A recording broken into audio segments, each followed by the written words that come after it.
ചെറിയ കുട്ടികളുമായി ഹറമിലെത്തുന്നവർ അവരെയും കൊണ്ടു നടക്കാൻ ഏറെ പ്രയാസപ്പെടാറുണ്ട്. അവർക്കായി 2 ചിൽഡ്രൻസ് നഴ്സറികൾ ആണ് ഹറമിൽ ഒരുക്കിയിട്ടുള്ളത്.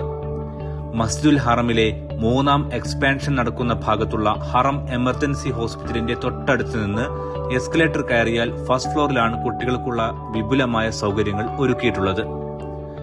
കുട്ടികളെ സ്വീകരിക്കാൻ വിപുലമായ സൗകര്യങ്ങളോടെയും ആകർഷണത്തോടെയുമാണ് ചിൽഡ്രൻസ് കെയർ സെന്ററിൽ ഒരുക്കിയിട്ടുള്ളത്. 1 മുതൽ 10 വയസ്സുവരെയുള്ള പെൺകുട്ടികൾക്കും 1 മുതൽ 8 വയസ്സ് പ്രായമായ ആൺകുട്ടികൾക്കുമാണ് പ്രവേശനം. ഐഡന്റിറ്റി കാർഡ്, ഇക്കാമ, പാസ്പോർട്ട് ഏതെങ്കിലും ഒന്ന് നൽകിയാൽ പ്രവേശനം അനുവദിക്കും. ഒരു ദിവസം 1500 കുട്ടികളെ സ്വീകരിക്കാൻ സെന്ററിന് ശേഷിയുണ്ട്. ബിരുദന്മാരായ കുട്ടികൾക്ക് തുറക്കാനാവാത്ത ഡിജിറ്റൽ സ്മാർട്ട് ഡോറുകളാണ് സെന്ററിന്റെ ഏറ്റവും വലിയ പ്രത്യേകത. പ്രായവ്യത്യാസം അനുസരിച്ച് 3 കാറ്റഗറികളായിട്ടാണ്